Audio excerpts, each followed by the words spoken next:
And that year we made twice as much in real estate part-time as I had made full-time at my job, or yeah, working full-time at my 9-to-5 job.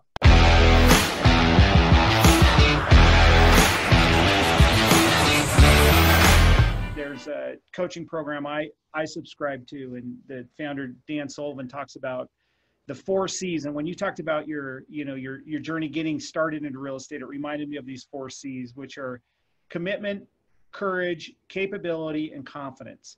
And usually this cycle starts with the first C of commitment, right? Like, you guys committed, and your story's cool because you're on the same page with your wife, right? Like, you're hustling during the day at work. You're kind of seeing the light at the end of the tunnel of like house hacking your current house.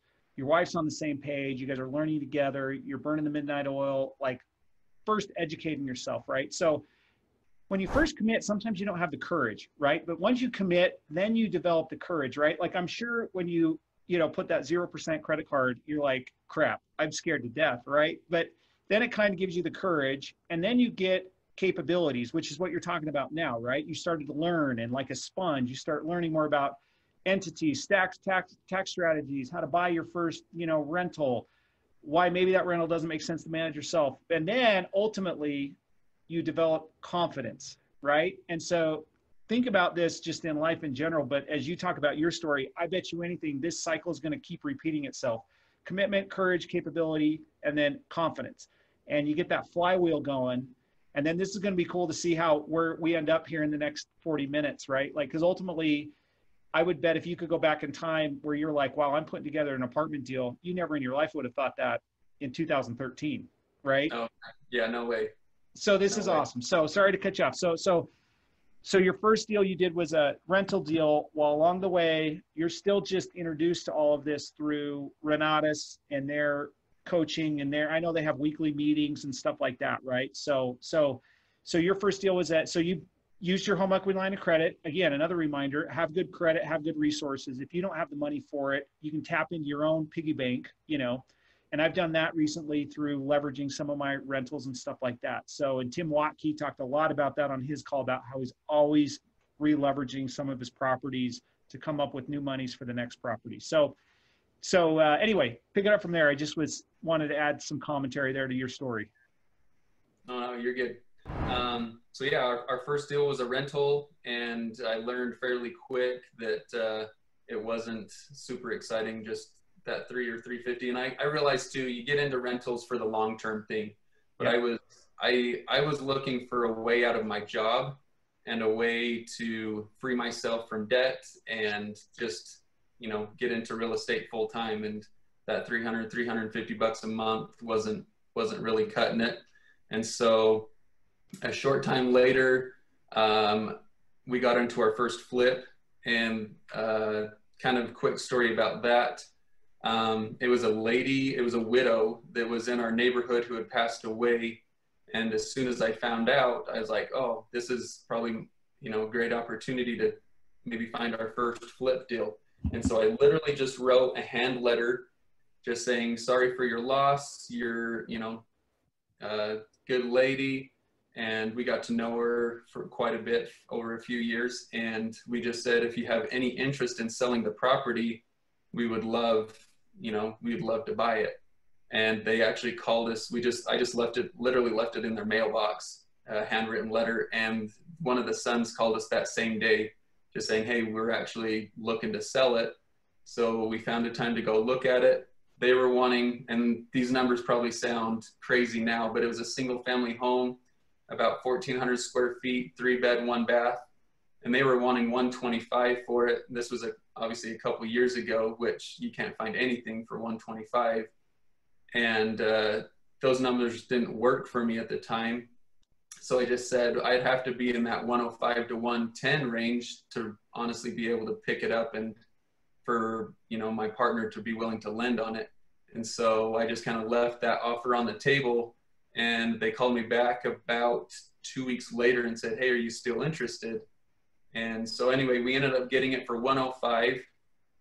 And at that time, I actually had a couple of hard money lenders kind of fighting for the deal.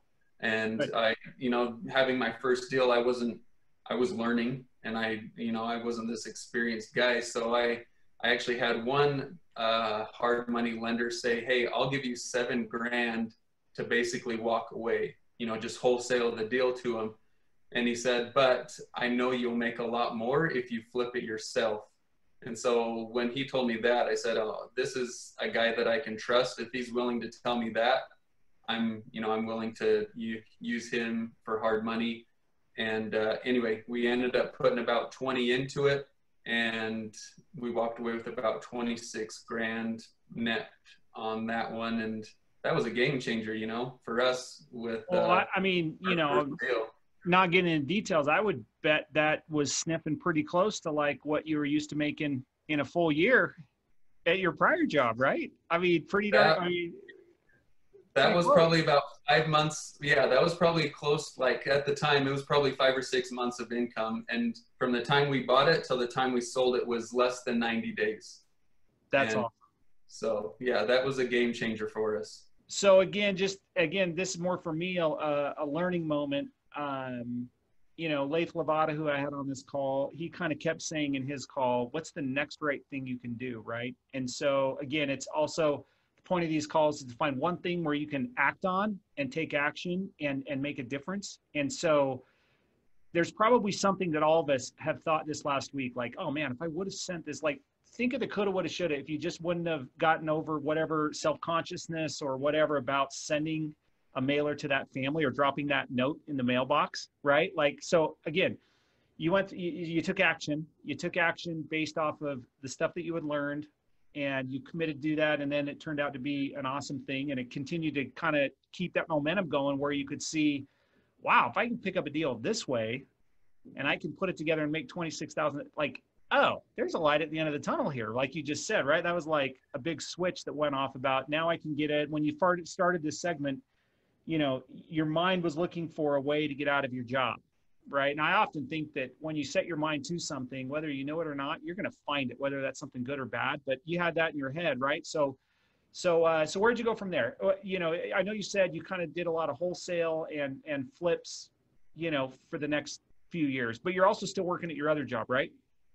Yeah. So it's been probably about 2.5 years since I walked away from my job to do real estate full time. Awesome. And that last year, the funny thing is I was the one wanting initially to get out of my job to do real estate full time. By the time it came down to it, it was actually my wife telling me, hey, it's time for you to quit your job. And it was me almost hesitating because I knew how big of a responsibility that was and how big of a deal that was once I actually, put in my 2 weeks to walk away from that security blanket. Yep. And so the cool thing is, like you said, I've had my wife's support from day one, and that's always been huge. I love her and appreciate her incredibly for that. And so she's been a huge cheerleader, and, I definitely couldn't have done it without her.